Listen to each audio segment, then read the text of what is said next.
Good evening, everybody. Welcome back to my channel, or welcome to my channel if this is your first time. My name is Jennifer, and I make videos to get to know myself because I struggle with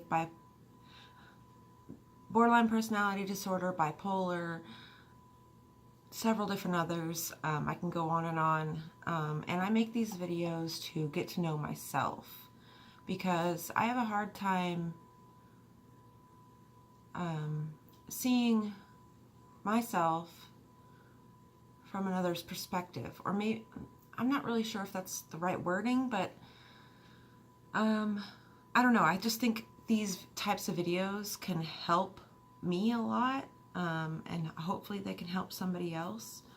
In this video I want to talk about more symptoms of my borderline personality disorder / bipolar. I was diagnosed with my bipolar first.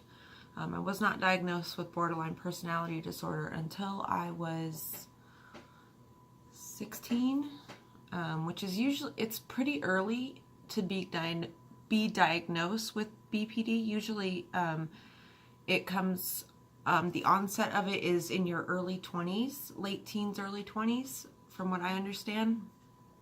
And but with my, really traumatic upbringing and all that kind of stuff, it hit me hard early. And I remember the feelings I would get when it first started to come on. These feelings of dissociation. It's so hard to explain to somebody who's never experienced it before, and I don't really know the right wording, but the bipolar, I have what is called manic depressive with psychosis, and also with that comes with like the clinical depression I was diagnosed with as well. My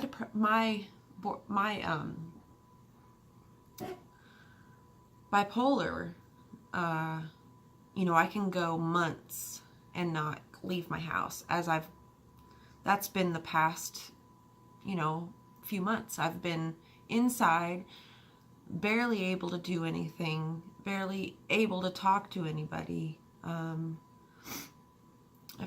just withdraw very intensely. It used to not be this way. I used to swing towards manic more when I was younger, and my manic phases, I get a lot of energy, and you could probably tell in some of my past videos, my talking gets, my mind is thinking quicker than I can talk most of the time, and so my words come out, I stutter because I'm trying to talk so fast. I'm trying to talk faster than my mouth could go, and so that's always been an issue. And so and then I get frustrated because I can't get out what I'm trying to say, and then the mood elevates. So then I get an intense energy about me. A lot of times people take it as like I'm freaking out, or like, I don't know how to explain it. It's like I am freaking out, but like if everyone else stayed calm, like I wouldn't react as much. I don't know why I do that. I am a very empathetic person, so anyone close to me, just vicinity wise, not even just like in relationships, but like just people who are next to me, I can feel what they feel. Like, honestly, I can feel it with every fiber of my being, and that really influences me. And I didn't know that about myself until the past few years, that I took on other people's emotions. I tend to attract really broken people. People they blurt things out that they normally don't say to other people. I remember I was in a grocery store one time, and the cashier lady, I'd never seen her before. She was a new woman there, and all of a sudden I up next in line, and I get to the counter, and she looked really sad for some reason. I could see it in her eyes. And I said, are you okay? Everything okay with you? And she said, just out of the blue, she just was like, actually, I'm in love with another man, but I'm with my boyfriend or husband, but I'm in love with another man. What do you think I should do? And I'm like, yikes, you know? I don't know. I was like, if just whoever you love, just go with, I guess. But people are there, they sense something about me that, I guess they can, I don't know. I don't know what they sense about me that they feel that they can talk. I mean, I don't mind it at all. You know, whenever I'm out, I try to just like pay compliments to people and like just, you know, be nice. Because I used to be the opposite. I used to be awful. I used to be so mean, and I used to hate everyone. I used to hate the world. I used to hate myself. I was never happy.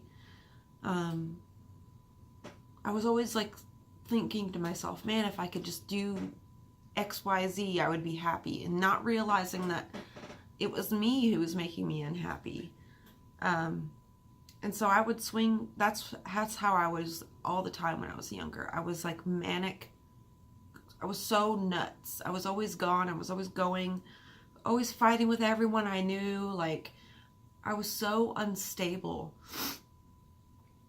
And then, you know, things happened and I got locked up and all that stuff.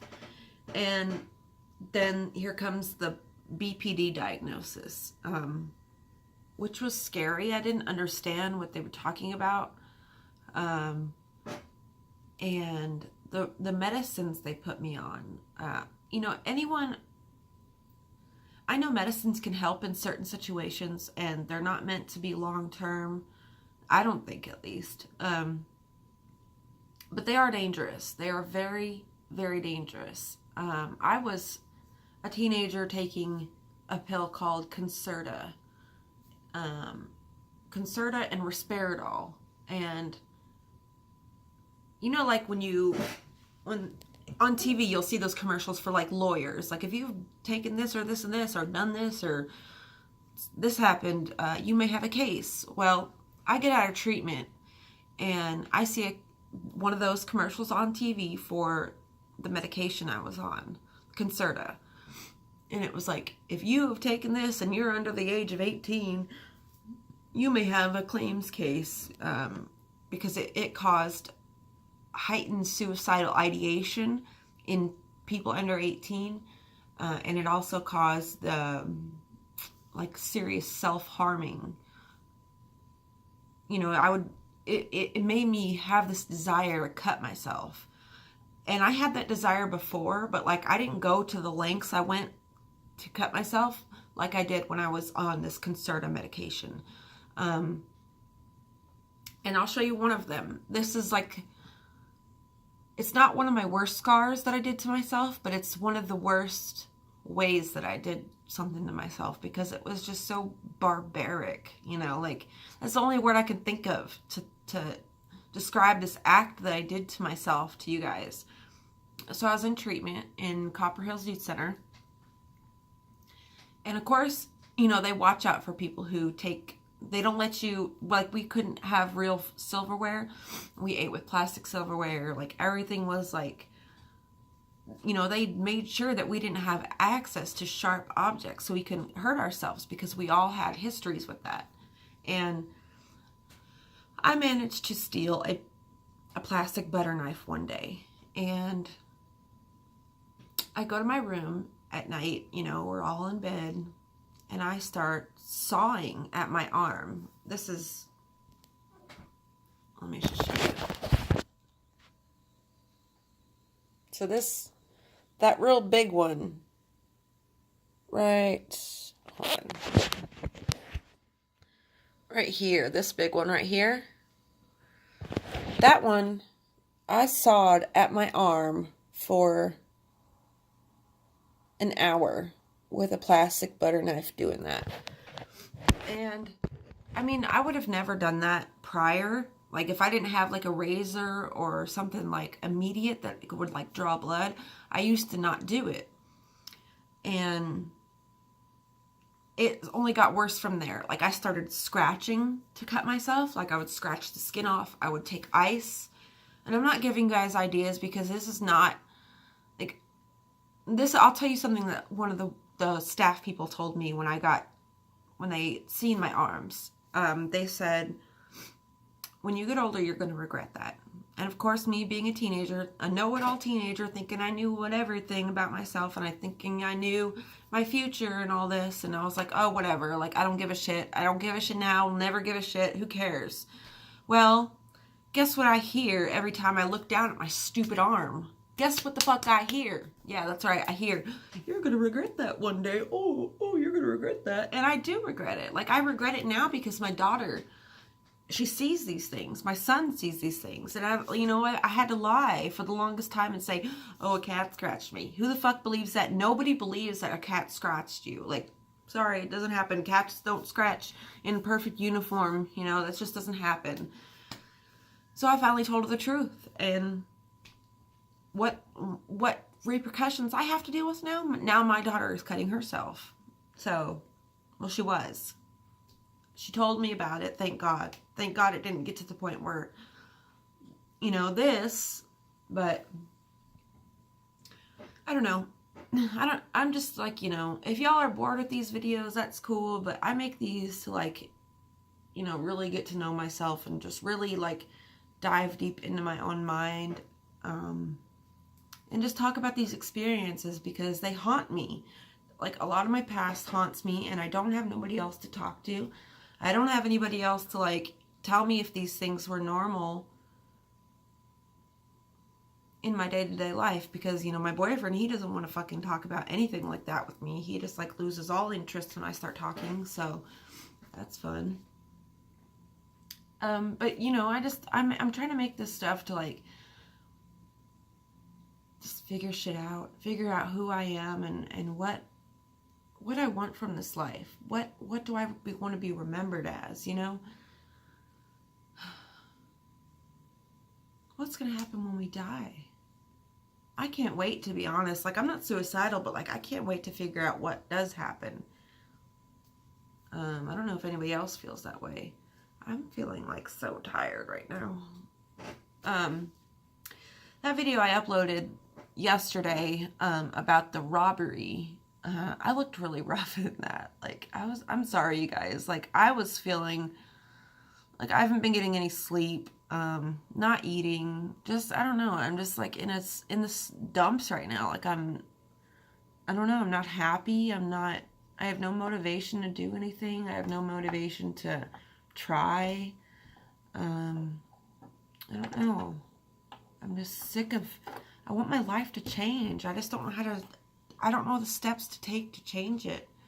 I mean, I do in theory, but, like, I don't know how to carry out those things. And I don't want to end up like my mom and just being a nobody and, like, not having a life and not having a career and not being useful and having every day feel fulfilled. And, I don't want a life like that. I don't want one like that, sitting in front of the TV and just watching the days go by. Like, I don't watch TV during the day. But, my mom, she does.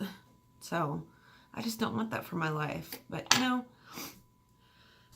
all things in due time, things will get better. Life will get better. Eventually, I hope. I'm hopeful, so that's good. At least I'm hopeful.